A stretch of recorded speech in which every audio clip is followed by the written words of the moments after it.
but I don't know what to do with my life. Why should I be alive? It's a wake-up call. Caregiving is as emotional as financial. There's a social aspect of it. Isolation, communities, we are becoming more and more nuclear, but are we geared up towards this? This is where stigmatization plays a role. Elder care is not healthcare. Elder care is holistic care. According to United Nations, the number of people aged 60 plus compared to those aged 15 to 59 is projected to double by 2050. This is a very valuable section of the society that we are talking about. And I think there's also a little stigma attached to Geriatrics as a field really has to catch up. Financial abuse is one of the biggest underspoken topics. The whole image of a good child is complicated.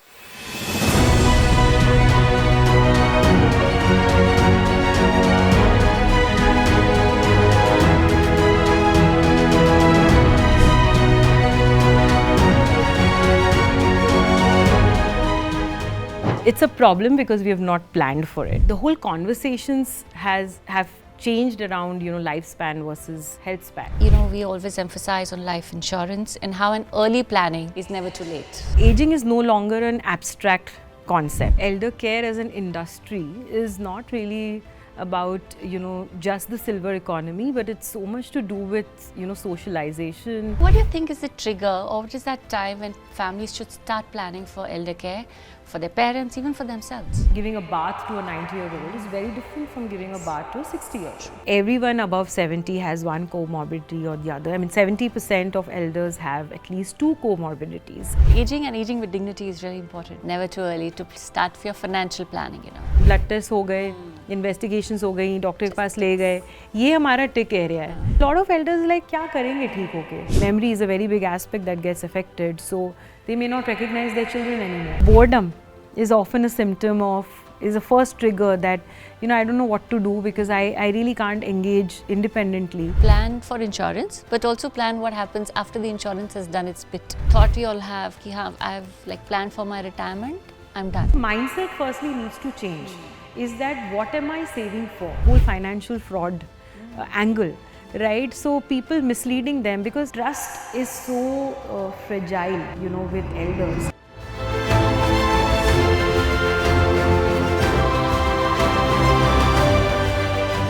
We plan for our children's education, our homes, and even our vacations. But how often do we plan for our parents' future and our own old age? This is a dilemma that adults who are caring for aging parents often face. It's emotional, financial, and deeply human. According to United Nations, the number of people aged 60 plus compared to those aged 15 to 59 is projected to double by 2050, which means for every 3 working age adults, there will be 1 elderly person dependent on them. That's not just a number, it's a wake-up call. Welcome to Depend on Insurance, Depend on Us. I'm Vatsala Sameer, Company Secretary with Canara HSBC Life Insurance. And today we're going to talk about what it really means to age and care with dignity, preparedness and compassion. Joining me is someone who lives this subject every day, Neha Sinha, CEO of EPOC Eldercare. Welcome to the show, Neha. Thank you, Vatsala. Such a pleasure to be here. Thanks. So let me start by asking, how prepared are we as a society? I think first, a little bit of context on numbers for India, Right. and that would set the stage for this conversation. So we are at 150 million today, about 10-12% of the population. Very, very young country. Dependency ratios are still sort of lower, but by 2050 this is going to be 20%. A lot of European countries are already there, but they are far better planned. They understand what it means to look after an aging society. But India socially is wired differently. You and I and everyone here thinks that it's an individual's responsibility, Yes. and hence the planning has not really been it's not really dependent on community, on the government in a structured way. True. And I think there's also a little stigma attached to planning for old age. Yes, stigmatization when it comes to seeking professional care, right? I think this is very layered. Looking after parents. There's a lot of guilt, there's a lot of Yes. nuance when you think about looking after parents. So the whole image of a good child is complicated. Yes. Longevity, which is basically, we shouldn't really call it a problem. I really, I don't agree when people say that this is a problem, because we have to understand that this is a very valuable section of the society that we are talking about. It's a problem because we have not planned for it. Correct. Right? And this I'm talking at an individual level as well. So earlier we would think about aging at 60, 60, 70. Yes. But given longevity, which is, our India numbers have also, life expectancy has also increased. But let's look at a 90-year-old, which is not very difficult to find. The whole conversations have changed around, lifespan versus health span. Totally. And that's really what the conversation should be about. So we are living longer, but how are we living? Yes, I totally agree. And that's where, we always emphasize on life insurance and how an early planning is never too late. So what do you think is the trigger, or what is that time when families should start planning for elder care, for their parents, even for themselves? I would say as young as a 30-year-old. Oh.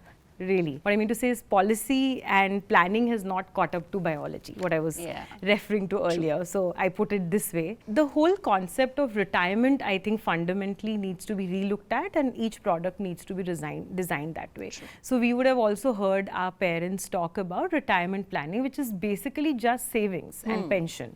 So it's a very clear agenda. You need to have a house, you need to have certain savings, maybe some contingency planning, but then that's about it. But today we are talking about a couple of extra decades, not even years. Yeah. So we'll easily be, unfortunately, probably 90 or 95 or 100. That 30 years we are not earning. And that's really the planning where it should be probably a diversification. I'm not an expert in financial planning, but given the sector that I work with, I have seen enough examples of families who really struggle with long-term care planning. Yes. And planning has always been about very, very focused on healthcare. True. Right? So it's a hospitalization or a surgery, which is what we are planning for. But are we looking at long-term care? That's an entirely different topic. Yes. In fact, that's also something that we believe is a problem in India. These are difficult conversations that family have, and they defer it till it's too late. So we also emphasize on the fact that you need to start these conversations on even legacy planning, long-term elder care, etc. pretty soon in life, and be comfortable with those conversations. I would say not anymore, Vatsala, because aging is no longer an abstract concept. So I think everyone in this room, I mean, you talk to anyone around you, would have had an exposure to aging, if not through a primary experience, but through secondary and tertiary experiences. You understand what it means to be a caregiver. That's really the long and short of it. And caregiving is as emotional as financial, right? It really boils down to that. And caregiving stress doubles, triples because you have not planned for it financially. And I think people are talking about it, but there are no structured solutions yet. I'm yet to see a nicely designed, thought through plan, whether it's the government or the private sector or just individual planning, generational planning. That's something which really needs a lot more awareness. Elder care as an industry is not really about just the silver economy, but it's so much to do with socialization, so much to do with how we perceive things. There are various examples of how perceptions are also created. So these conversations change those perceptions very much. But coming to the sandwich generation, I think it's the toughest, really the toughest. We work with them because they are primarily the people in our space who take the decisions for their parents, and they are the ones who are really struggling with so financially, of course, the whole burden of building careers and looking after children, and also planning for parents' retirement. So this is, I think, the crux when the generation is now becoming independent. So now the young elders understand they don't want to be dependent on their children. They want awareness about how they should be financially independent. But the generation above, the current 80 and 90-year-olds, their children, I think it's really stressful, it's exhausting really, and very little support, formal support, whether I talk about support from, let's say, corporates or companies, is there a formal, simple, caregiver leave? A lot has been spoken about it. There's so much progress done on the maternal front, but caregiving leave happens in many countries, but I think this is a real thing. and also various like HR policies that can help kind of ease out really the exhaustive journey, because expectations from the generation are only increasing by the day, and you're supposed to like be a super person managing everything. So I totally get that. Yeah, we've just spoken about some statistics and policies. Just wanted to ask you, are we seeing enough investment in healthcare facilities for seniors, specialized elderly residences, or even trained caregivers? Because that's a very difficult job to do. I see this into 4 segments, really planning as an economy, as a country, as a society. So first is obviously healthcare, right? So you have to look at how you are building more specialized care services. That's where people like me come in, EPOC and so on. But I think specialized care, geriatrics as a field is really has to catch up. We understand pediatrics, but very few people understand that caring for someone who is a super senior, let's say as an example, giving a bath to a 90-year-old is very different from giving a bath to a 60-year-old. You need to be a trained person to understand that, cognitive, emotional, everything. So whether it's a physiotherapist to a nutritionist to a counselor to a nurse to a doctor, everyone should be a specialized trained person in geriatrics. So that's healthcare. Of course, access to healthcare and all those elements also, how you really end up consuming those services is really also needs to be planned for and funded better. Then there's a social aspect of it, isolation, communities. We are becoming more and more nuclear, but are we geared up towards this? This is where stigmatization plays a role. So yes, I'm stigmatized to opt for professional care, but then what do I do? I'm not at home. So can I opt for professional? There are many subscription plans, for example, or clubs, elder clubs, where online clubs, offline clubs, whatever. Can we push our parents to be part of these communities, because neighborhoods don't exist anymore? So that's on the social front. And if you ask me to prioritize anything, I'll always prioritize social health, social planning. There's economic planning, financial planning, which obviously goes. When you're talking about infrastructure, yes, it's a very pertinent point. So one is when you're really referring to the physical infrastructure, and that indeed needs to be geared up. So whether you have wheelchair accessible places, are they elder friendly places, doesn't just end with wheelchair and walker accessibility, but also like whether a person can access these places independently. But I also see this as a mix of infrastructure and human connection. What do we want? We want elders to be independent, right? So that will come when we create awareness, and this is a mixture of creating awareness in services, public services as much. So whether it is the hospital staff, any of the healthcare services we are talking about financial institution, banks. So people in banks should know that the consumer, if the consumer has cognitive impairment, what the family history is like, and so on. Then police, whether the neighborhood police is really equipped. There are a lot of societies where actually the neighborhood police would know that an elder is staying alone, and I go and check in on them. This needs to happen much more, right? And finally, it is the general public. So if you are standing in a bus stop and you see an elder, that is real infrastructure, in my opinion. You offer them to sit. Yeah, how often do you help them? How often do you recognize that something is wrong? And the last one that I would add also is the ability for elders to adapt digital interfaces, and also linked to financial planning, everything, whether it's awareness on financial frauds, how do I plan better, how do I access a product, and so on. So for me, these are really the 4 pillars that we need to think about. Also, how is the rising dependency affecting the emotional and well-being of the current sandwich generation that we just talked about? Well, I would say taking a toll, big time. Like I said, it's really draining, and mental health support, and we saw this in the pandemic, by the way. We saw people really collapse. I mean, it was, you're in a house, you're dealing with the pandemic, you don't know what to do with your elderly parent, you don't know what to do with your child. I was really glad, so I'm a clinical psychologist by background, and therefore we overlap with mental health a lot.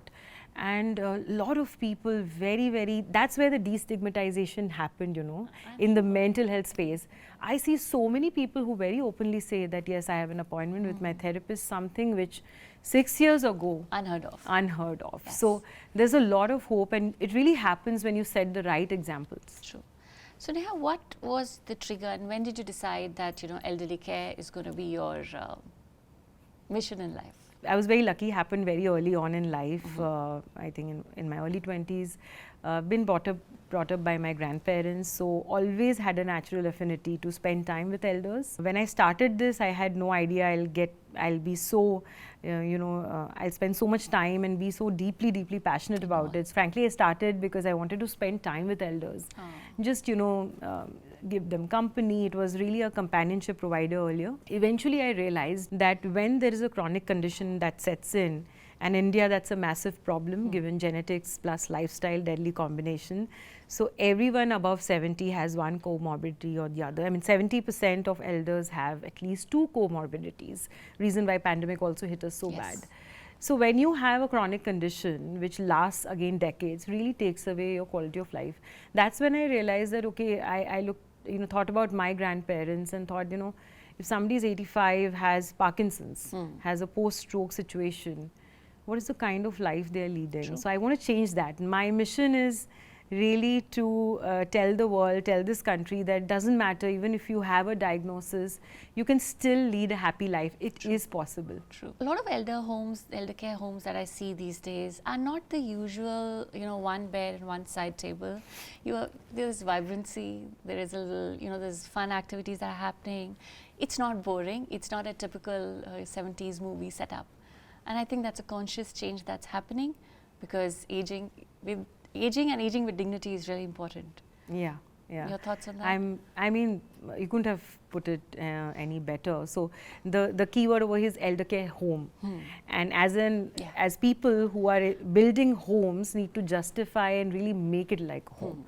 So the whole stigmatization also comes from these various ads and these various pictures of that white building in a suburb and dull environments. That's really not true. So there's a mix. There are people who are really wanting to change that. We have taken this as a challenge. So it's neither a hospital nor a hotel. It's a home. Wow. So you can do it when it's a smaller setup, but when you're looking at scale, and if you have to make an impact, you have to look at scale. True. So you have to be looking at, let's say a larger facility, a 100-bedded facility. Now, how do you make a home-like environment in a 100-bedded facility? That's really the challenge. So that's one on infrastructure. The second is the way the services are structured. So if I talk about you can't say that, no, this is not my responsibility. So if an elder has come to you, in an assisted living home, then you are 200% responsible for every decision in their lives. You have to treat it like that. And therefore, I think one needs to be really vigilant about everything that goes on. Sometimes we also see, disconnects between family members and elders. And then you need to stand up for elder rights. Okay. And elder rights is also a segment which is not really spoken about. Yes. Financial abuse is one of the biggest underspoken topics. And when you combine it with impairment, it becomes a deadly combination. So therefore, I think, like I said, it's never too late, never too early to start your financial planning, So how strong do you think our safety nets are? Say for my generation, for our generation, how strong are the safety nets for our future, for our elder care? I think they're WIP. There's a lot of work in progress. So the good thing is that our generation is now beginning to be aware. We know what's going to hit us. Conscious. Right? Yes. We know, we may not have solutions, but we definitely know we can start thinking. We have a lot of thinking hats on, whereas people are already doing that. But is it secure enough? Probably not. And security has to be every which way, right? You're talking about physical security, you're talking about, feeling emotionally safe, financial security, and I think healthcare planning and financial planning, same to do with the safety net, really goes hand in hand. So Absolutely. if you don't fix these, you might have the community set up, let's say, or you might have a very active social life, but really if you're not safe, then the quality of life is really questionable. What percentage of India's elderly population truly has adequate health and long-term care coverage that we just talked about? I think would be less than 20%. Wow. Yeah. So coverage, so there are numerous government schemes that are available. So they are there for the government services. You have your coverage, there are various schemes that are available. There's also Ayushman that is, recently launched, which is Yes. coverage for anybody above 70. I think that's excellent. Of course, how the real key would be when you really get to access it friction free. And you know how elders get exhausted. I mean, you and I would get exhausted. So Yes. really it's not about rolling out a policy, but how do you make access really easy? That's what is important. Private insurance is something which is again a lot of conversations, but no one really has been able to come up with a very comprehensive product design. That's where it's very focused on hospital care, it's very focused on acute incidents, but aging and a diagnosis is not an incident in your life. So it's long term. So the answer will only come when you've looked at 30 years of planning. And in my opinion, like, liquidation is a very, very important thing. We don't think like that. Yes. So you need to think that the last 2 decades, you need to have liquid cash. You need to have, if you don't want to opt for an assisted living home, you should have funds to opt for that 24/7 caregiver. True. You should have the funds to opt for various other subscriptions or any other. Actually, there are many, many services that are now available. So those are the thinking hats that we need to be on. Very true. And I think life insurance is also not really about planning for after you die anymore. It's also about the long age. Thanks to the longevity that's people are experiencing now, whole life plans that we have in place are really important, and I think people should start planning for that pretty soon. So Neha, I don't think you can leave the podcast without a quick rapid fire, quick answers to quick questions. One word that defines care for you. Person-centered. One thing every family should discuss by the age 50. Will planning. Biggest misconception about dementia. ये पागलपन नहीं है. Your dependable partner in this journey. My best friend and now husband, Kushal. Thank you. That was a good rapid fire, Neha.